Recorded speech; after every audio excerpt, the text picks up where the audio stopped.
बेटा लोग एक सोहाग गीत गावत है, अगर अच्छा लगे तो लाइक कर दू, सब्सक्राइब कर दू बस।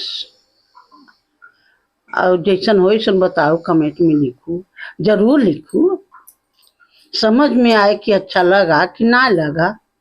बस इतना ही हमारा कहना बा। धन्यवाद।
मगड़ी सवारी जी बैठै मधिया बन पगड़ी सवारी जी लैया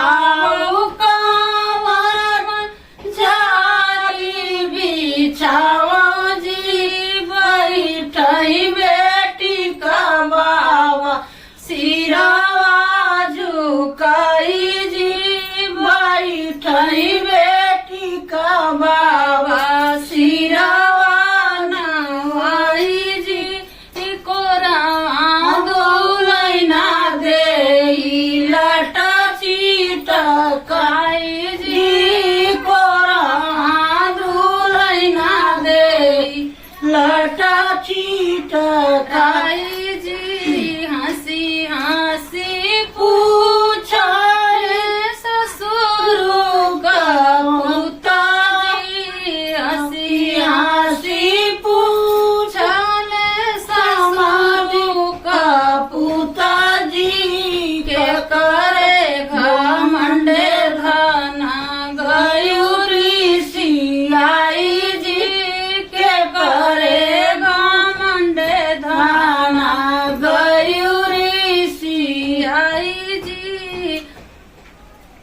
पापा के गुमान स्वामी लटो चिटकाए जी भैया के गुमान स्वामी गए सियाई जी भैया के गुमान स्वामी गए सियाई जी पापा का गुमान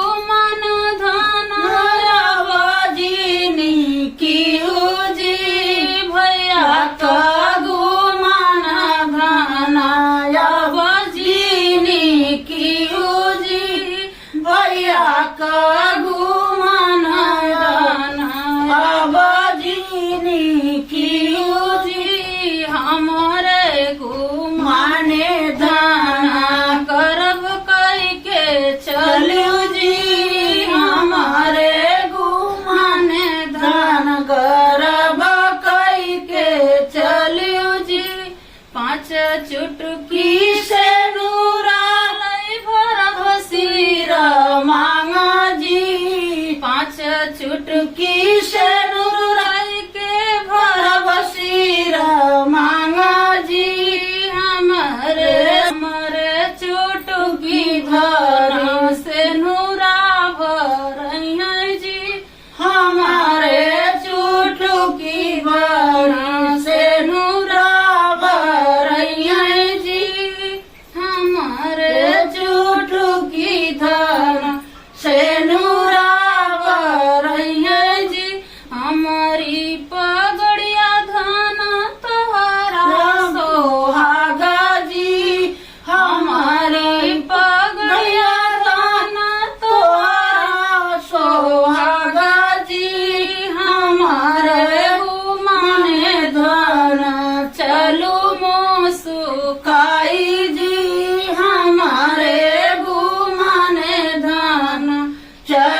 देखा बेटा लोग, अब हो गई सुहाग का गीत रहा। अगर पसंद आए तो लाइक की सब्सक्राइब कह दो, हमारे नाई बोला याद बेटा। और अब जैसन हो तैसे कमेंट में लिखू, अच्छा लगा तो ना लगा तो, यही कहना बा। धन्यवाद।